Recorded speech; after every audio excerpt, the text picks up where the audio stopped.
Hello, everyone. This is me, Robin. I want to begin today's conversation with one question. What do you think about property? I mean to say, when you see people around you and when you look at them, what is that one factor that fascinates you about them? Yes, there might be several factors, there might be several reasons for your being little bit tilted towards other. But as we are the part of this materialistic world, it cannot be denied that it's a property that plays a crucial role in establishing one's image, dignity in a society. Now, you must have a bit guess of today's topic, which is going to be centered at, and this is the role of property in making people's life and their existence, their overall image in a society.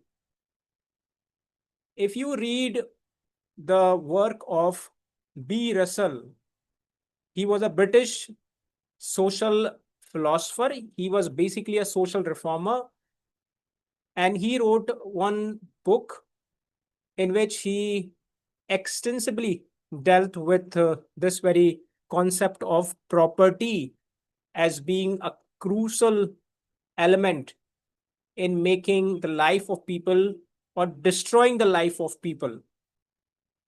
Let me also tell you a bit about the surroundings during when the book was written. So it was during the Second World War, sorry, the First World War. We know the outcome of the First World War. It was really abhorrible, horrifying, because thousands and thousands of people were killed. And thereafter came a very need how to reconstruct society. So, in the course of reconstructing society, many points as solutions were being discussed. And one of those solutions was that property and its role to construct society, to reinvigorate society, to rejuvenate society after its complete collapse. Now, since we have this idea about today's topic, let me just go deeper into it to make it more uh, intriguing and more knowledgeable to you.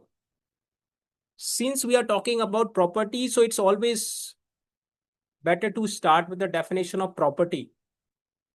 Property, in simple words, can be identified as something which is just an object or a thing, right? So anything or any object can be termed as property.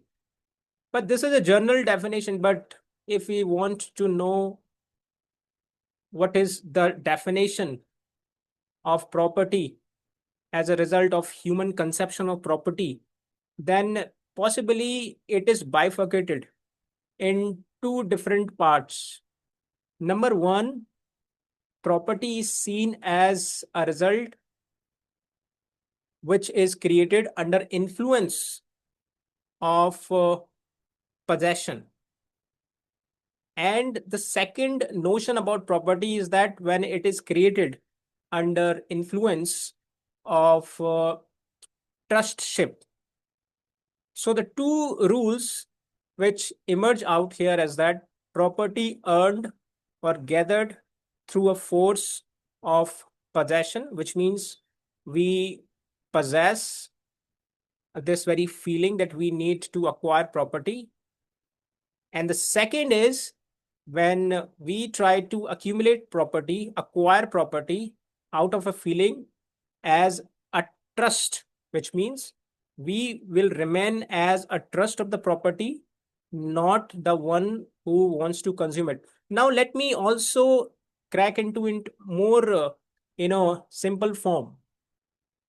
When we talk about property as being created under the influence of possession, it could be identified as a property only limited to the benefits of only few people. Since we are using the term possession, which means that it is possessed only for the personal benefit. So, in this way, a person who holds property in a great deal, maybe the person be tilted towards the social welfare or not, but he himself will have definitely a good reputation in the society, because he would always be the immediate beneficiary of the result of that holding of property, right? So this is the outcome of the first definition, which means that a property created under the influence of possession. Now moving to the second definition, property created under the influence of trustship, which means here even the holder of property is just like the owner of the property, as in the similar is the previous case. But if there is something which is a difference, it is in the thought process. Here, the owner of the property wants the property to be used for a larger benefit, not just limited to only few. Now, are you able to see the picture which I'm trying to convey? So, when the First World War ended and it was needed that the society to be reconstructed, it was important to develop a feeling among people that all people to be remained equal. And this feeling of equality was only possible when people had this very conception of property, much of the nature of the second definition, which means creating property, acquiring property under the influence of trustship, not the feeling of possession. Because when we, as a part of a country, understand the reality of a situation in which where people find it difficulties to live and to survive, it is the work of all people which helps to survive this kind of situation. So therefore this very idea of the second definition is much relevant in the case. Now many people often talk about the impact of property in one's life. In fact, one of those basic moot discussions of current society is that why we should give this reservation to a certain segment of people. Then the often argument which is pushed forwarded as a counter to this is that there is a section of people which was always held to be as propertyless under certain circumstances where they were not allowed to acquire property. And since they were not allowed to gather property on their side, their social status were always challenged. They were thrown out of the society. They were ostracized because their value were not perceived comparing to the value of those who held property. So holding property really plays a very crucial role in establishing your personal existence as to how you should be taken as a member of a society. Even you have intelligence, but you are somewhere propertyless, your words may not be that impactful against the person who holds property but not intelligent as you are.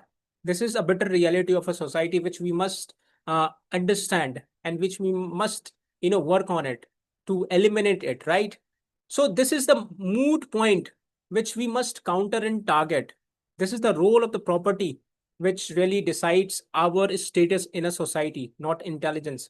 For example, when Dr. Bheem Rao Ambedkar was talking about more on social transformation than on economic transformation, he only meant to say is that it is the social transformation, which means person holding a certain power in the society as holding certain property, certain valuable thing, will only give them a certain kind of right to live equivalent to the other compatriots. Otherwise, economic benefits alone can never be enough. Economic benefits means to be holding property also, but social transformation or social benefit includes your personal acceptance to people. So your personal acceptance to people becomes possible when you are really stronger in a society on all possible grounds. And if you lack in any of those, I think there is a lesser chance of your being recognized as other people are recognized in the society, right? So my idea, just to share this very video to tell you about the nature of property and its crucial role, it just to let you know that property really plays a very crucial role. But the second reason, which is even more significant one, is that we all should try to utilize the property as being uh, as being a trustee of our property, because the time when we use our property as a trustee, we ensure that the benefits of our property, of our hard earned money, to be utilized in a better way for the welfare of the people. Now, many people may ask this obviously as a general, as a common query, something which I have earned out of my personal efforts and that must belong to me, then there is no scope of sharing it with others. Then let me tell you on this part, yes, it is obviously your right to hold your property, and there is no as such rule which could debar you from enjoying your own property. But being a part of the society and to avert a certain social chaos which might be a future in a society, we have to be proactive. And this very idea of utilizing property in this sense means, in a sense of making or doing betterment of the society, actually tries to settle up and all those issues in the society, right?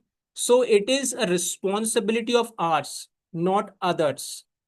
Secondly, when you treat yourself as a trust to your property, you increase the value of property. Now, I just give you a task. Just in your free time, you just make a list of some of your favorite billionaires or those whom you call crororepatis, especially in India, and try to just find out their recent investment in specifically this DRD, Development Research Center, which is basically made for strengthening a complete country, our country, right? For example, investing money in the healthcare system or doing some investment in our defense or education. Now, make a list of this and see what is the proportion of the total benefits that these biggest businessmen, earn and their share as an investment into it. You will be surprised that there are only few, not even few. For example, we had one person who was a paragon in this was Ratan Tata. Ratan Tata was himself the biggest philanthropist because the major share of the benefits of his company was shared with the developmental process of a country. But apart from him, I really don't find any person being held equivalent in terms of sharing some part of their profits in the business developmental researches program or the defense research program, right? Therefore, it is said that yes, property is good and important, and it is our right to acquire property. And there is no as such restriction on us to the extent we can hold property or not. But the restriction should be morally imposed on you as to what extent you want to share the benefit of your hard earned property with the other people who are really in need. Because when you do that, ultimately ensure the betterment of the society. And when your surrounding is at peace, trust me, everything improves. And what improves first is the performance of you, performance of your company, as you are the owner of the country, of the company, and the society operates smoothly.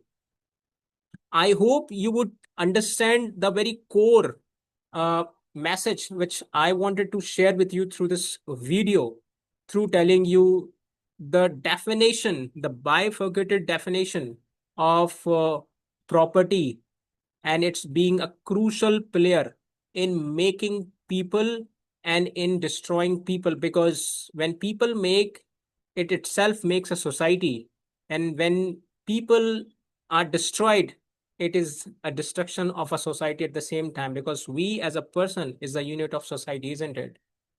This is what I wanted to share with you. I hope you would try to understand the very essence of the video, and please keep commenting and keep sharing your personal experiences with our channel, and keep suggesting the part you want to have from us. We will try to work on it. This is what I wanted to share with you. Till then, take care. Bye bye.